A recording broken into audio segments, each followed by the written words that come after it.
I've been requested to do a video on the cross product, and it's special circumstances because I was at the point on the physics playlist where I had to teach magnetism anyway, so this is as good a time as any to introduce the notion of the cross product. So what's the cross product?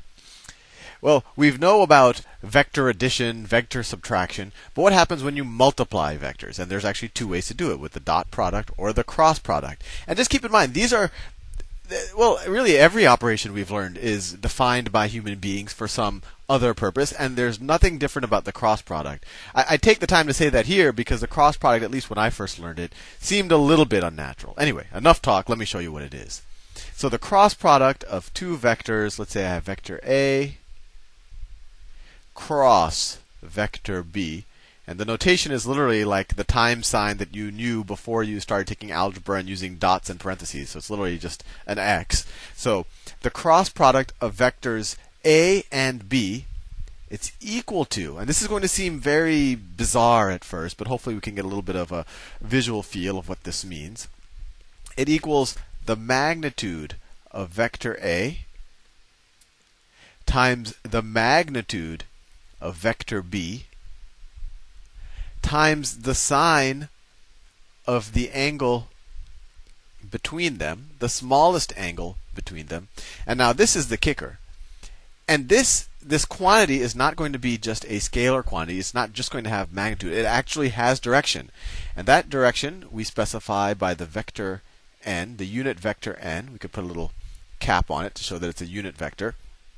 And there are a couple of things that are special about this direction that's specified by n. One, n is perpendicular to both of these vectors. It is orthogonal to both of these vectors. So we'll think about in a second what that implies about it, just visually. And then the other thing is the direction of this vector is defined by the right-hand rule, and we'll see that in a second. So let's try to think about this visually. And I have to give you an important caveat.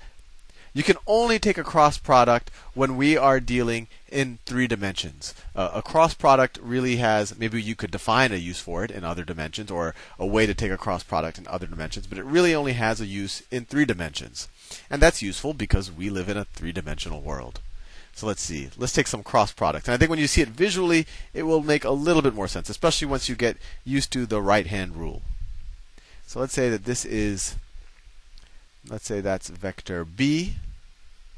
I don't have to draw straight lines, but it doesn't hurt to. Well, I don't have to draw a neat line. Oh, that was unusually, I thought I was using the line tool. Okay, here we go. Let's say that that is vector A. And we want to take the cross product of them. So this is vector A. This is B.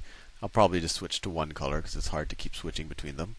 And then the angle between them is theta.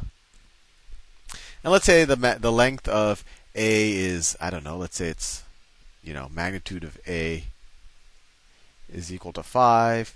And let's say that the magnitude of B is equal to 10. It looks about double that. I'm just making up the numbers on the fly. So what's the cross product? Well, the magnitude part is easy. Let's say this angle, I don't know, let's say this angle is equal to 30 degrees. 30 degrees, or if we wanted to write it in radians, I always, just because we grow up in a world of degrees, I always find it easier to visualize degrees, but we could think about it in terms of radians as well. 30 degrees is, let's see, there's 3, 6, it's pi over 6. So we could also write pi over 6 radians. But anyway, this is a 30-degree angle. So what will be A cross B? A cross B is going to equal the magnitude of A, so the length of this vector, so it's going to be equal to 5, times the length of this B vector, so times 10, times the sine of the angle between them. And of course, you could have taken the larger, the obtuse angle. You could have said this was the angle between them. But I said earlier that it was the smaller, the acute angle between them, up to 90 degrees. So it's going to be sine of 30 degrees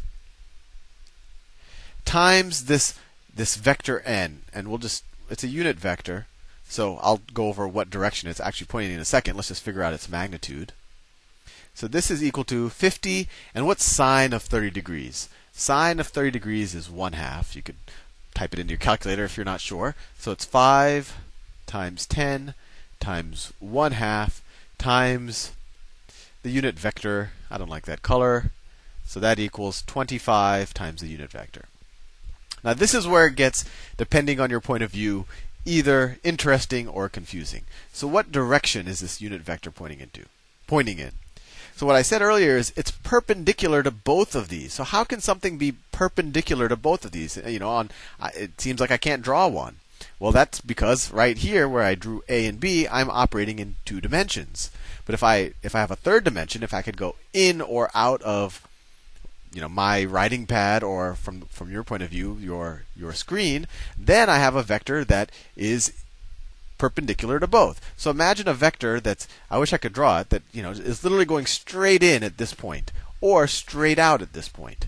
I hope what you're saying. Let me show you the notation for that. So if I draw a vector like this, if I draw a circle with an X in it like that, that is a vector that's going into the page or into the screen.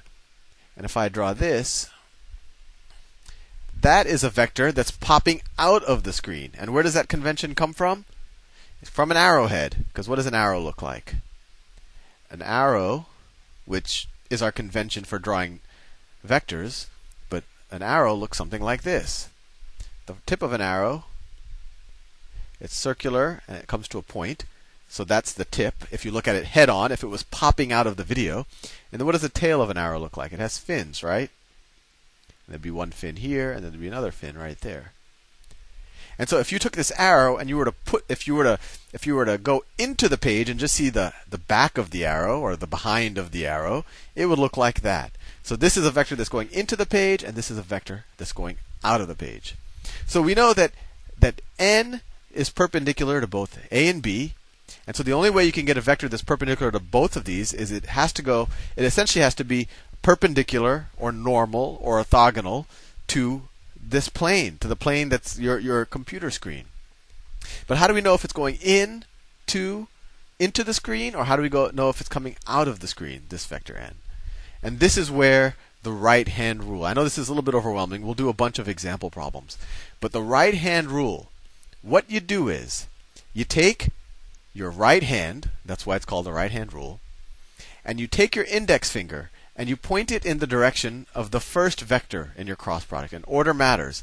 So let's do that. So you have to take your finger and put it in the direction of the first arrow, which is A, and then you have to take your middle finger and point it in the direction of the second arrow, B. So in this case, your hand would look something like this. I'm going to try to draw it. Let's see, my hand. Let's see. So this is going to be, this is pushing the abilities of my art skills. So if that's my right hand, my thumb is going to be coming down. Right? That is my right hand that I drew. This is my index finger, and I'm pointing it in the direction of A. Maybe it goes a little bit more in this direction. Right? Then I put my middle finger and I kind of make an L with it, or you could kind of say like it almost looks like you're shooting a gun. And I point that in the direction of B, and then whichever direction that your thumb faces in. So in this case, your thumb is going into the page, right? Your thumb would be going down if you took your right hand into this configuration. So that tells us that the vector n points into the page. So the vector n has magnitude 25, and it points into the page. So we could draw it like that with an X. If I were to attempt to draw it in 3 dimensions, it would look something like this. Vector A, let me see if I can give some perspective. So let me see if this was straight down. If that's vector n, then A could look something like that. Let me draw it in the same color as A. A could look something like that, and then B would look something like that. I'm trying to draw a 3-dimensional figure on 2 dimensions, so it might look a little different. But I think you get the point. Here I drew A and B on the plane. Here I have perspective where I was able to draw n going down. But this is how this is the definition of a cross product.